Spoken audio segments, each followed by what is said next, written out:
The most dangerous person in the room is usually the one everyone has already dismissed. Daniel Carter leaned back in his chair with the relaxed confidence of a man who believed the story had already ended in his favor.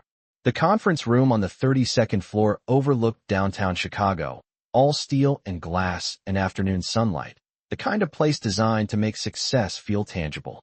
His attorney slid the final divorce papers neatly across the polished table, and Daniel gave the smallest satisfied smile before picking up the pen. Across from him, Emily Carter sat perfectly still. No shaking hands, no dramatic tears, no angry outburst, just silence. That silence made everyone assume the same thing. She had lost. Daniel signed first, quick and effortless, then pushed the papers toward her. "You'll come crawling back in a month," he said, his tone casual enough to sound almost friendly, which somehow made it worse. One of the junior legal assistants glanced down awkwardly. Emily looked at the papers, then at Daniel. Her expression revealed nothing. That bothered him more than he expected. For 10 years, Daniel had known exactly how to read her. Or at least he believed he had. Emily signed her name with calm precision, placed the pen down, and folded her hands in her lap. Daniel gave a soft laugh. "That's it?" he asked. No speech. Emily simply stood, gathered her bag, thanked her attorney, and walked out without looking back. Daniel watched the door close behind her and felt the unmistakable rush of victory. He had built this outcome in his mind for months, maybe years. The successful husband, the emotionally dependent wife, the inevitable split where he moved forward and she struggled to keep up. It made perfect sense to him. To most people, honestly, Daniel was the visible success story. Executive vice president at a fast-growing consulting firm. Tailored suits, airport lounges, business dinners. The kind of man who always seemed to be stepping into an important call. Emily had once worked in marketing years ago, but after their second year of marriage, life shifted. His opportunities expanded. Her priorities adjusted. That was how Daniel described it. Friends repeated the same narrative. Emily supported the household. Emily kept things running. Emily was lucky Daniel provided stability. Nobody said it cruelly. That was the genius of assumptions. They rarely sound cruel when everyone agrees with them. By the time the divorce was finalized, even mutual friends had already begun quietly choosing sides, and most of them chose the side that looked stronger. That afternoon, Daniel celebrated exactly the way people expected him to. Steakhouse dinner, expensive bourbon, 2 colleagues slapping him on the back and calling it a fresh start. One joked that freedom looked good on him. Daniel smiled and accepted every congratulation like a man who had escaped something burdensome. Emily, meanwhile, disappeared. No dramatic social media posts. No emotional calls to mutual friends. No visible collapse. That part surprised Daniel, though not enough to worry him. "She's embarrassed," he told a friend. "Give it time." Time, in Daniel's mind, worked in predictable ways. Bills arrived. Loneliness settled in. Reality hit. Emily would eventually realize what life cost without him. At least that was the version he replayed in his head. 3 months later, Daniel stood barefoot in his kitchen at 6:14 on a Tuesday morning, still wearing the t-shirt he slept in, staring at an envelope he had opened twice because the contents made no sense the first time. The city outside was gray with early rain. His coffee sat untouched, growing cold beside the marble countertop. He read the notice again, then once more. His breathing changed, not panic exactly, but something close enough to taste metallic in the back of his throat. This had to be an error, some administrative misunderstanding, some legal technicality his attorney could clear up before lunch. Because if this notice was accurate, then something had already started moving beneath his feet without him seeing it. And that would mean the woman he thought he understood had not spent the last 3 months recovering. She had spent them planning. Daniel read the notice a 4th time before reaching for his phone. His attorney answered on the second ring, voice still rough from sleep, but Daniel did not bother with courtesy. "Tell me this is a mistake." There was a pause, the kind that instantly made everything worse. "Email it to me," his attorney said. Daniel sent the document and began pacing across the kitchen, each step sharper than the last against the hardwood floor. He hated uncertainty. He hated not understanding the board while the game was already moving. 10 minutes later, his attorney called back. "I need to review a few things before I say anything." Definitive. That does not sound like this is a mistake. "Daniel, just give me an hour." He ended the call and stared out at the wet skyline, irritation building into something heavier. None of this fit the story he had been telling himself. Emily was not supposed to be capable of creating legal complications. Emily was supposed to be rebuilding emotionally, maybe struggling financially, maybe reconsidering the wisdom of leaving. That was the expected script. But expectation has a way of exposing what people never bothered to understand in the first place. If you asked Daniel when things began to change in his marriage, he would probably point to stress, career pressure, growing apart, different priorities. If you asked Emily, the answer would have sounded simpler. The moment she realized being appreciated and being relied upon were not the same thing. In the early years, Daniel had been charming in the way ambitious men often are. Focused, articulate, quick with humor, generous in public. Emily had met him at a corporate networking event when she was 28 and working at a boutique marketing agency in Chicago. Daniel had admired how easily she read people. Emily liked how driven he seemed. Their first years together felt balanced. Shared dinners, weekend road trips, conversations about building a future.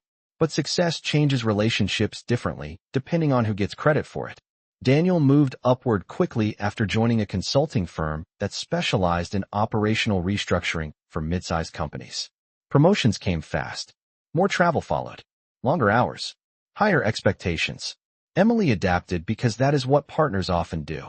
She shifted her schedule, managed appointments, coordinated home repairs, organized holidays, remembered birthdays, helped him rehearse presentations, reviewed draft communications, quietly corrected details before client events.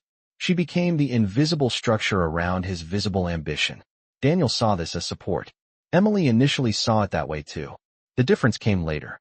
One night, years before the divorce, Daniel had come home frustrated over a presentation for a potential client acquisition. Emily sat beside him at the dining table until nearly midnight, helping reorganize the narrative, simplifying the messaging, tightening the positioning. He won the account. At dinner the following week, Daniel told the story as if inspiration had struck him in the shower. Emily smiled politely because correcting him in public would have felt petty. It was a small moment. Small moments repeat. Another time, a mutual friend asked whether Emily missed working full-time in marketing. Before she could answer, Daniel laughed lightly and said, "Emily would hate that pace now. She likes stability." He said it casually, without malice. That almost made it worse. He was not trying to diminish her. He genuinely believed he was describing reality. Somewhere along the way, Emily's preferences had been rewritten in his mind until they became facts. By year 7 of the marriage, their social identity had solidified. Daniel was the achiever. Emily was the supportive wife. Nobody examined the mechanics beneath that image. They saw outcomes. Nice home in Lincoln Park. Charity events. Vacation photos. Coordinated holiday cards. What they did not see were the spreadsheets Emily maintained, the personal scheduling systems she built, the vendor negotiations she handled, the paperwork she organized, the communications she quietly refined. She had become extraordinarily good at managing complexity because her life required it. Daniel interpreted competence as convenience. Emily noticed the pattern long before she admitted what it meant. The first real fracture came not with a dramatic betrayal, but with indifference. She had prepared a proposal for relaunching her own consulting practice and brand strategy, something flexible she could scale independently. She showed Daniel over dinner, nervous but excited. He skimmed 2 pages and nodded without really looking. "If that keeps you busy, great," he said, already checking an email. It was not cruel, just dismissive.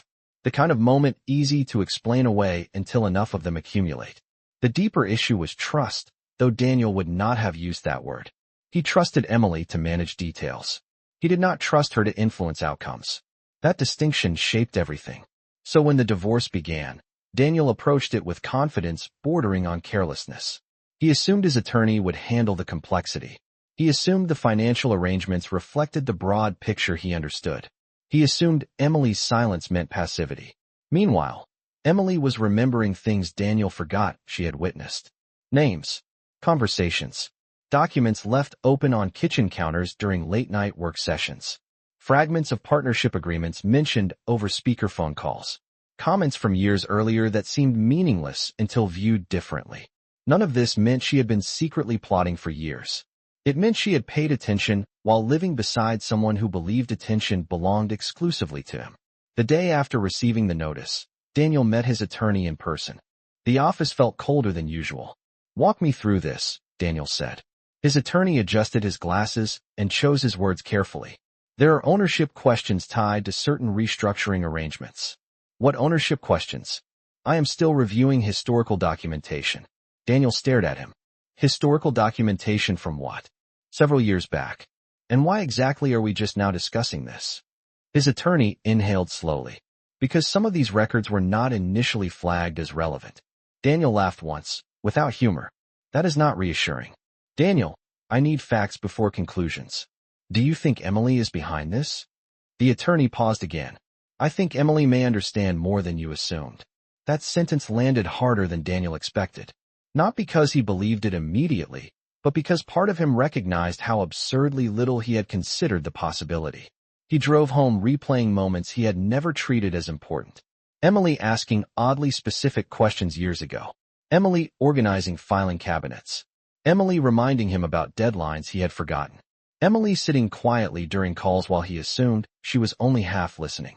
His phone buzzed with a text from a former business associate asking whether everything was all right. Daniel frowned.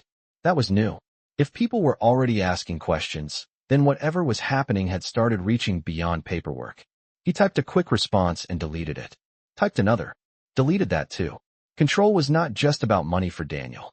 It was narrative, reputation, predictability.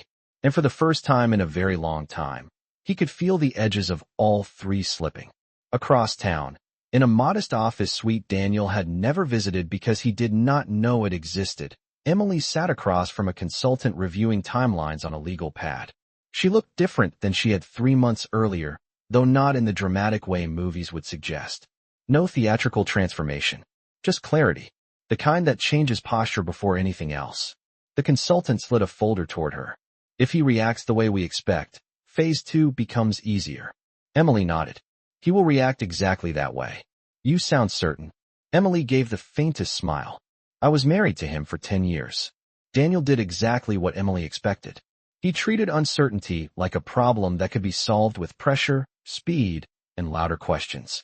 By Thursday, he had called his attorney 6 times, contacted 2 former partners, and demanded an internal review of records he had not looked at in years. The more aggressively he pushed, the less immediate clarity he received, which only sharpened his frustration. Emily had predicted that too. The night she stopped crying had not happened dramatically. There was no cinematic breakdown, no shattered glass, no emotional declaration to an empty room.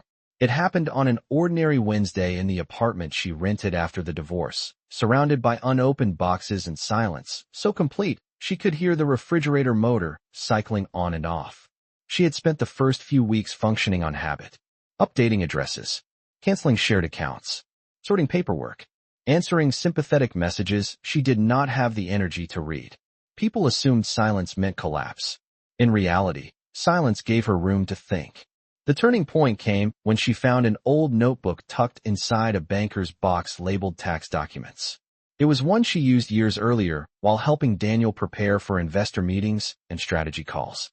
Inside were dates, names, reminders, fragments of business discussions she had written down because Daniel often asked her to help him remember details. At first, she flipped through absent-mindedly. Then certain names began connecting to conversations she suddenly remembered with startling clarity. A dinner where Daniel casually mentioned restructuring ownership for efficiency. A late-night call where someone referenced temporary allocation. An email draft she once reformatted because Daniel was rushing to catch a flight.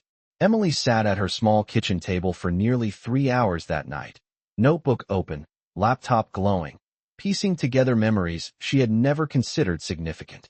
What changed was not merely information. It was perspective. For years, she had viewed herself through the role everyone reinforced. Supportive spouse, reliable helper, emotional infrastructure, useful but peripheral. That night, she saw something different. She had not been standing outside the machinery. She had been inside it the entire time. The next morning, she made one call, then another. Not emotional calls, not revenge-fueled calls, practical ones. A legal consultation first, then a financial review specialist, Then someone recommended by a former client from her marketing days, a consultant experienced in organizational documentation. Each conversation led to another question, and each question made Emily sharper. She did not move recklessly. She moved methodically. That was the difference Daniel still did not understand. He assumed emotion would drive her decisions because emotion had always been the only framework through which he interpreted her reactions. But once Emily stopped trying to be understood by him, she became much harder to predict. She rebuilt routines first. Morning walks along the lakefront. Coffee from the same neighborhood cafe. Structured work hours. She reopened professional contacts quietly, not with dramatic explanations, but simple updates. Several remembered her immediately. Some had always respected her more than Daniel realized. One former agency director said something that stayed with her. "Emily, you were always stronger than the room gave you credit for." It was the first time in years someone had described her without attaching her identity to Daniel. That mattered. Confidence did not return all at once. It accumulated through competence, through action, through remembering what she could actually do. By the time Daniel received the first notice, Emily was no longer reacting to divorce. She was executing a plan built from patience, documentation, and a decade of observations. Now, sitting in the office across from the consultant, she reviewed the latest developments with calm precision. "He contacted multiple people this morning," the consultant said. "Expected," Emily replied. "He is trying to regain narrative control. And if he accelerates?" Emily looked at the timeline. "Then he makes mistakes faster." Her phone vibrated. A message from her attorney. Daniel had formally requested emergency clarification through his legal team. Emily read it, set the phone down, and exhaled slowly. Not anxiety. Recognition. The process was unfolding exactly as anticipated. Across town, Daniel stood in his office staring at a spreadsheet while one realization kept pressing harder against his thoughts. This was not random. Too many moving parts. Too much timing. Too much precision. He picked up his phone, scrolled to Emily's number, and hesitated for the first time. Then he called. It rang. Once. Twice. 3 times. Straight to voicemail. Daniel hung up before the voicemail prompt finished speaking, then immediately called again. Same result. Straight to voicemail. The 3rd time, he did not bother leaving a message either. He told himself he was not chasing Emily. He was gathering information. There was a difference, at least in his mind.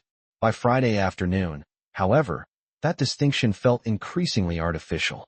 Calls were no longer being returned as quickly. A senior partner at his firm asked whether there was anything operational they should be aware of.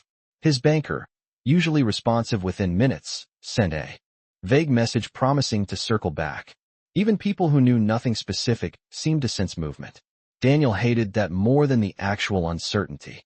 Ambiguity created stories, and stories created reputational damage. He spent the afternoon in back-to-back meetings that accomplished very little because his attention kept drifting toward his phone. Around 5:30, his attorney finally called with an update that only made things stranger.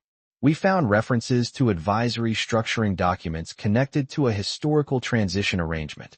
Daniel rubbed his forehead. Speak English. There may be documentation tied to internal organizational positioning from several years ago. And Emily's name appears adjacent to certain administrative authorizations. Daniel sat up straighter. Administrative, not ownership. That is what we are trying to clarify. How is this even possible? Because records are not always interpreted the same way until challenged.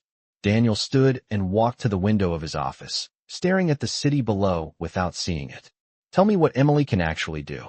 I am telling you we are still evaluating scope. That is not an answer. Because I do not have one yet. Daniel ended the call more irritated than reassured. He told himself Emily had gotten lucky. Some technicality. Some paperwork anomaly inflated by opportunistic legal advice. That explanation was comforting because it preserved the version of reality where Emily remained fundamentally outmatched. But by Saturday morning, reality was becoming harder to force into that shape. He met his longtime friend Marcus for coffee in River North, hoping normal conversation would reset his perspective. Instead, Marcus asked a question Daniel did not expect. So what actually happened with Emily? Daniel frowned. Meaning, you two always looked solid from the outside. That does not mean much. Marcus stirred his coffee. True, but you seem more rattled than I would expect over paperwork. Daniel laughed dryly. I am not rattled. Marcus raised an eyebrow. You called me at 7 in the morning. Daniel looked away. There is some legal noise. It will get handled. Marcus nodded, unconvinced. Emily always struck me as sharper than people gave her credit for. Daniel almost responded immediately, but stopped. That exact phrasing, in slightly different forms, had surfaced more than once lately. It irritated him because it implied he had overlooked something obvious. She is organized, he said instead. Marcus shrugged. That is not what I said. The comment lingered long after coffee ended. Daniel returned home restless, opening drawers, old files, archived folders, searching for something he could not quite define. Not evidence exactly. More like reassurance. Something concrete, proving he still understood the architecture of his own life. Instead, he kept finding reminders of how much Emily had touched. Insurance records in her handwriting. Tax preparation notes. Vendor contracts. Appointment logs. Password recovery instructions. Household systems so efficient he had barely noticed them while benefiting from them. It was unsettling to discover how much invisible order someone else had maintained beneath your confidence. On Monday morning, the first unmistakable crack appeared. A strategic meeting at his firm was delayed because a financial institution requested clarification regarding an internal matter associated with Daniel's profile. No accusation. No public allegation. Just enough procedural friction to create concern. Daniel kept his expression controlled, but internally something shifted. This was no longer theoretical. He called his attorney from the hallway. I need an immediate resolution. I understand. No, I do not think you do. This is affecting work. That tends to accelerate priorities. Do not get philosophical with me. His attorney exhaled. Daniel, I have a question, and I need a direct answer. Years ago, during that restructuring period, how involved was Emily in your document management? Daniel frowned. She helped organize things. Define organize. Schedules. Files. Draft formatting. Routine support. Did she ever review agreements? Not formally. Informally. Daniel hesitated. Sometimes documents were around. Did you ever ask her to prepare materials? Maybe presentation packets. Administrative things. Silence followed. Why does that matter? Daniel asked. Because competence plus access creates awareness. Daniel gripped the phone tighter. You are making it sound like she orchestrated something years in advance. I am saying she may understand the paper trail better than you assumed. After the call, Daniel did something he had not done since the divorce became official. He drove to Emily's old neighborhood, not her apartment, because he was not entirely sure whether she still lived at the same address, but the area. Familiar streets. Familiar cafes. Familiar routes. He told himself he was thinking, not searching. Yet when he passed a small cafe near the corner of Clark and Diversey, he slowed instinctively. Through the front windows, he saw her. Emily sat at a table near the back with a laptop open, speaking with a woman in business attire. She looked composed, focused, not defeated, not adrift, not anything like the version Daniel had unconsciously expected. For a strange moment, he simply watched. She laughed softly at something the other woman said. Not forced laughter. Genuine. It unsettled him more than anger would have. He parked half a block away and sat with both hands on the steering wheel, debating whether to go inside. Before he decided, Emily looked up toward the window. Their eyes met briefly across the glass. Daniel expected surprise. Instead, Emily held his gaze for a second, then calmly returned her attention to the conversation. That single gesture hit harder than any confrontation. He drove away immediately, pulse elevated in a way he refused to name. That evening, Emily received a message from her attorney confirming another development had landed exactly where anticipated. She read it while standing in her kitchen, then set the phone down beside a bowl of untouched pasta. Her consultant's forecast had been accurate. Daniel was accelerating emotionally, which made him less disciplined strategically. The dangerous phase was approaching, but not for the reason Daniel believed. He still thought this was about a legal maneuver, a negotiation, a solvable dispute. He had not yet understood the deeper problem. Some losses begin long before anyone notices. Around 9 that night, Daniel finally left a voicemail. His voice was controlled, but the strain underneath was obvious. Emily, enough of this. If you are involved in whatever this is, we need to talk. Call me back. Emily listened once, then deleted it. The next morning, Daniel arrived at work to discover an email marked urgent from someone he had hoped not to hear from. A former business contact connected to the old restructuring period wanted documentation clarification and requested a conversation that afternoon. Daniel read the message twice, then sat very still. Because for the first time, he understood something with uncomfortable certainty. Whatever Emily had started, this was only the beginning. Daniel arrived 15 minutes early for the call and still felt unprepared. The conference room at his office suddenly seemed too bright, too exposed, every reflective surface amplifying his tension back at him. His attorney joined remotely, expression tight. Then the former business contact appeared on screen, followed by a compliance specialist Daniel had never met. That was the moment his stomach dropped. This was no casual clarification. The conversation began politely, almost clinically, which somehow made it worse. Historical documentation was referenced. Signature authority. Transitional filings. Advisory roles. Daniel answered carefully, but with every question, one realization became harder to ignore. Emily's name kept surfacing, not as a passive spouse, not as an incidental mention, as someone present in documentation chains, communication records, and organizational touchpoints that Daniel had long dismissed as administrative background noise. When the call ended, no accusations had been made, no catastrophic declaration delivered.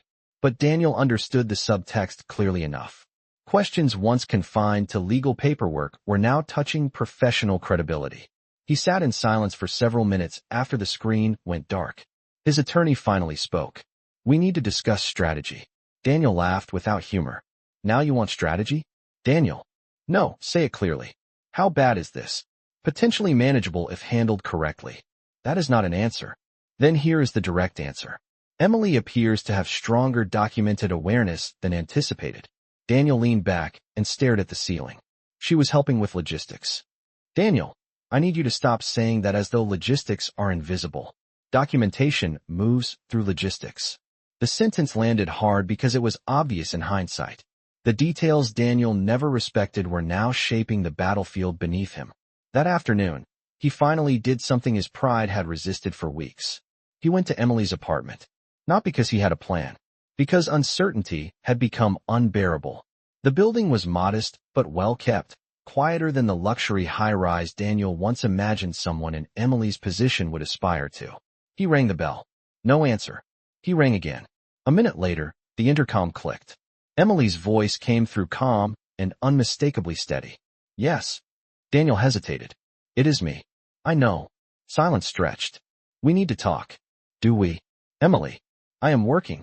This has gone far enough." Another pause. Then the door buzzed. She let him in.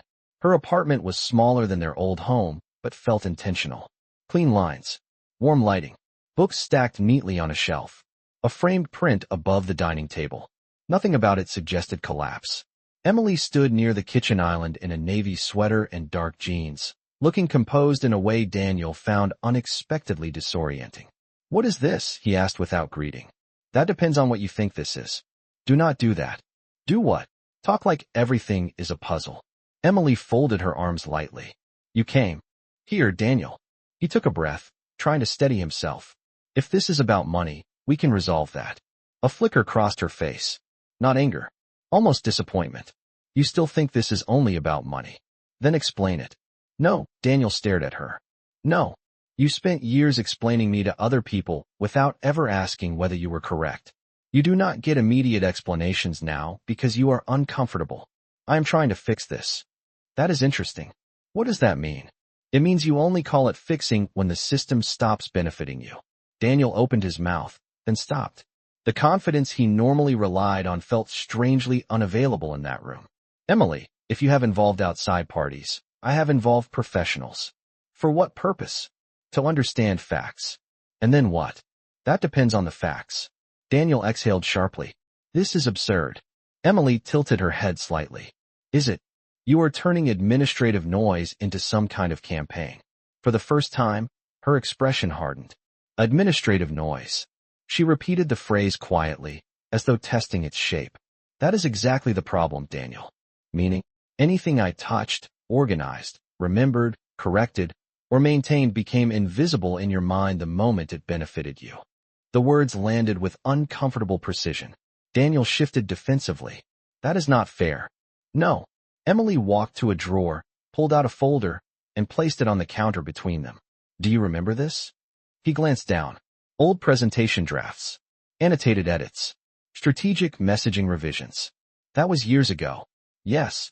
So, you presented those ideas as your own. I refined them. After I built the structure. Daniel frowned.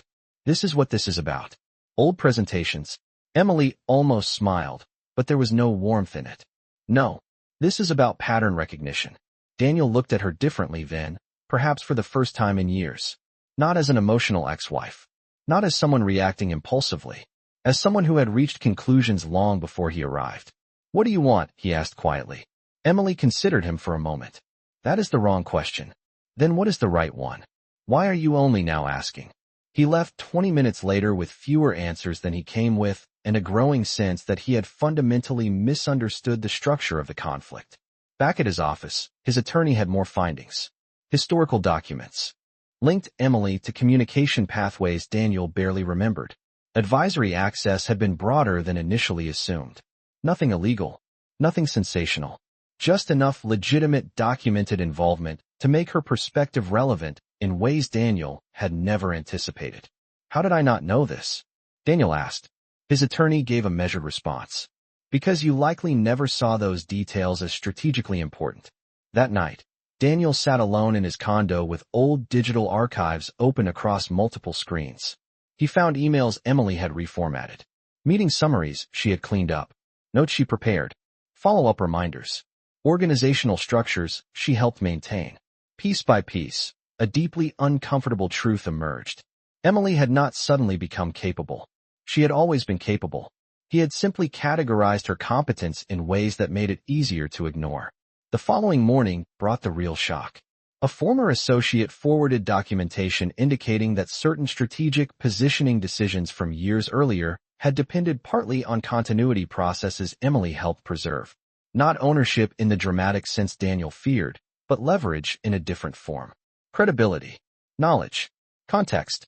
The power to ask informed questions in rooms where informed questions mattered. Daniel called his attorney immediately. Can she actually hurt me? Silence. Then, that depends on what else she knows. For the first time, Daniel heard genuine caution in the answer. Across town, Emily sat with her consultant reviewing next steps. He came to see me, she said. Expected, the consultant replied. How did it go? Emily looked out the window for a moment. He still thinks this is about punishment. And is it? Emily shook her head. No. Punishment implies emotion is driving the process. What is driving it? Emily answered without hesitation. Correction. The consultant nodded slowly. Then we moved to phase 3. Emily looked at the file in front of her. The final section remained unopened. Information she had deliberately held back. Not because she enjoyed suspense. Because timing mattered. Daniel had only just begun to understand the shape of his assumptions. The deepest revelation required him to fully grasp what those assumptions had cost him first. Emily placed her hand on the unopened folder and said, almost to herself, he still has no idea what he signed away years ago. Daniel did not sleep much after that. Not because of fear exactly, but because clarity can be more unsettling than uncertainty. Once he began seeing the pattern, he could not stop.